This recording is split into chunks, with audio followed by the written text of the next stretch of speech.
जादुई किताब। सुंदरवन जंगल में एक पंछी रहता था जिसका नाम भोला था। भोला अपने माता पिता के साथ रहता था। भोला के माता पिता बहुत गरीब थे, 2 वक्त की रोटी भी मुश्किल से मिल पाती थी। भोला जंगल के दूसरे बच्चों को देखकर अपने माता पिता से कहा करता था, मुझे भी उनके जैसे खिलौने और कपड़े चाहिए। लेकिन उसके माता पिता के पास सिवाय उसे दिलासा देने के कुछ भी नहीं था। भोला जंगल के ही एक स्कूल में पढ़ने जाता था। वह अपने कक्षा में पढ़ाई लिखाई में सबसे तेज था। वह अपनी कक्षा में अधिक नंबर लाता था। उसके अधिक नंबर लाने के कारण स्कूल के फंक्शन में उसे अधिक इनाम मिलता। जंगल के पंछी भी उसे बहुत प्यार करते थे। एक बार जंगल में बाढ़ आ जाती है। उस बाढ़ में भोला का स्कूल बह जाता है। जंगल में वही एक इकलौता स्कूल था। भोला अब अपनी शिक्षा से वंचित हो जाता है। देखते ही देखते कई साल बीत जाते हैं। भोला अपनी सारी पढ़ाई लिखाई भूल जाता है। जंगल से दूर एक स्कूल था। उस स्कूल में पढ़ने के लिए लाखों रुपए की आवश्यकता थी, इसलिए भोला का वहाँ एडमिशन नहीं हो सका। परंतु भोला के पिता उसे खूब पढ़ाना चाहते थे, इसलिए भोला के पिता ने अपनी सारी जमीन बेचकर भोला का एडमिशन उस स्कूल में करवा दिया। भोला अपनी सारी शिक्षा भूल चुका था, इसलिए वह परीक्षा में फेल हो गया। वो रोता हुआ घर आता है और अपने रिजल्ट के बारे में अपने पिता को बताता है। पिताजी, मैं फेल हो गया। कोई बात नहीं बेटा, फेल पास लगा रहता है, अगली बार पास हो जाना। लेकिन भोला दोबारा फेल हो जाता है। भोला के पिता यह खबर सुनकर गुस्सा हो जाते हैं। अब तुम्हारे पास आखिरी मौका है। अगर इस बार तुम कक्षा में अव्वल नहीं आए तो तुम्हें घर से निकाल दिया जाएगा। पापा, अगर आप लोग मुझे घर से बाहर निकाल देंगे तो मैं कहाँ जाऊँगा? तुमको जहाँ जाना होगा चले जाना, मगर घर लौटकर वापस मत आना। भोला के दोबारा फेल होने की खबर पूरे जंगल में फैल जाती है और जंगल के बूढ़े बच्चे सभी भोला का मजाक उड़ाते हैं, खूब ताना देते हैं। वो भोला को फेलियर कहकर चिढ़ाते हैं। भोला का इन बातों से बहुत दिल दुखता है और वह रोता हुआ वहाँ से चला जाता है। भोला इस बार खूब मेहनत करता है और खूब मन लगाकर पढ़ाई करता है, मगर वह तीसरी बार भी फेल हो जाता है। भोला ने सोचा, अगर वह घर जाएगा तो सारे लोग उसका मजाक उड़ाएंगे और उसको घर पर बहुत मार पड़ेगी। मारने पीटने के बाद उससे घर से निकाल दिया जाएगा। यह सब सोचकर भोला घर नहीं जाता, बल्कि कहीं और चला जाता है। भोला के घर वाले बहुत परेशान होते हैं। उन्होंने स्कूल जाकर देखा तो स्कूल में भोला नहीं मिला। फिर भोला के पिता और जंगल वालों ने उसे पूरे जंगल में ढूंढा, मगर वह फिर भी नहीं मिला। शायद भोला इस बार भी फेल हो गया है, इसीलिए भाग गया। जब वह नहीं पढ़ पा रहा था तो उसे खेती बाड़ी करवाना चाहिए था। शायद आप लोग ठीक कहते हो। भोला जंगल से बहुत दूर जा चुका था।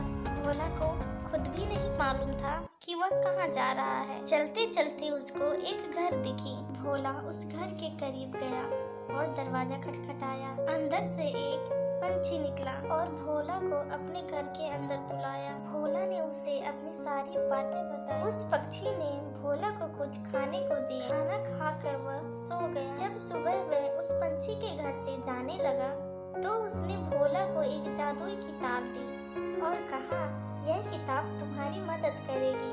भोला ने वह किताब लिया और उस पंछी को धन्यवाद कहकर वहाँ से चला गया। भोला ने सोचा कि अब वह घर लौटकर वापस कभी नहीं जाएगा और लोगों को वह कुछ बन कर दिखाएगा। चलते चलते वह दूसरे जंगल आ गया। भोला को एक स्कूल दिखाई पड़ा। वह स्कूल के अंदर गया और वहाँ के टीचर से कहा, मुझे इस स्कूल में एडमिशन चाहिए। अपना रिजल्ट दिखाओ। भोला रिजल्ट दिखाता है। रिजल्ट देखकर वहाँ के टीचर ने भोला से कहा, तुम्हारा रिजल्ट तो बहुत खराब है, तुमको यहाँ कैसे एडमिशन दिया जाए? सर, मैं खूब मन लगा कर पढ़ूंगा। आप एक बार मुझे एडमिशन दे दीजिए। भोला की यह बात सुनकर टीचर ने कहा, ठीक है, कल हम तुम्हारा टेस्ट लेंगे।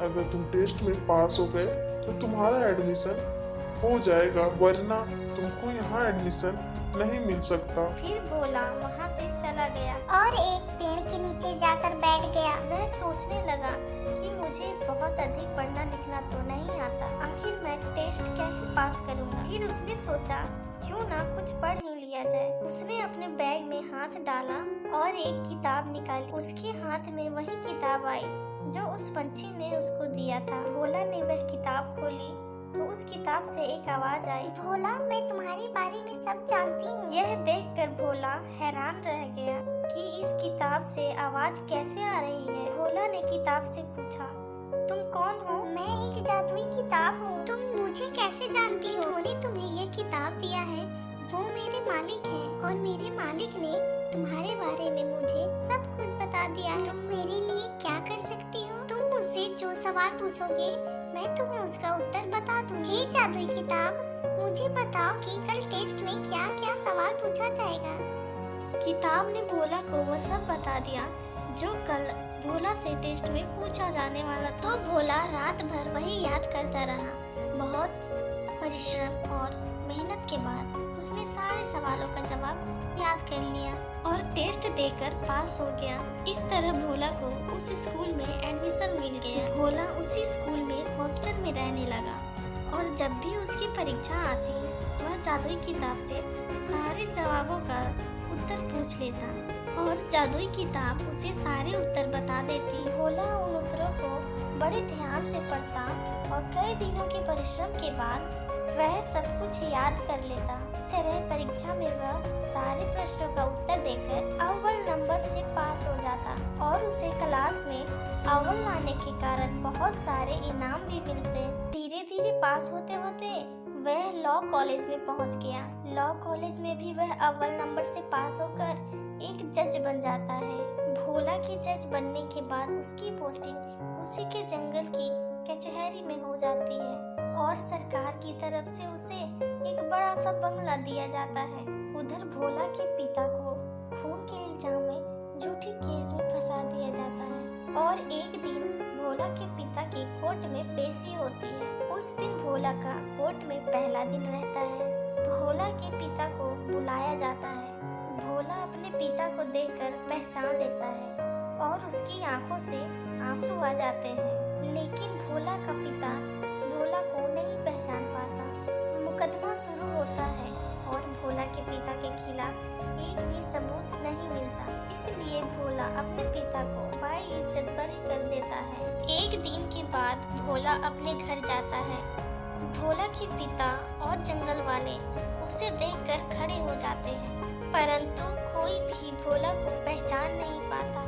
जज साहब, आप यहाँ क्यों आ गए? आप मुझे बुला लेते। आप लोगों ने मुझे नहीं पहचाना। भोला के पिता और बाकी सब कहते हैं, नहीं, आप कौन हैं? फिर भोला सबको अपनी कहानी सुनाता है। भोला की कहानी सुनकर सब हैरान रह जाते हैं और पिता रोते हुए भोला को अपने गले लगा लेता है। भोला अपने परिवार के साथ अपने बंगले में जाकर खुशी खुशी रहने लगता है।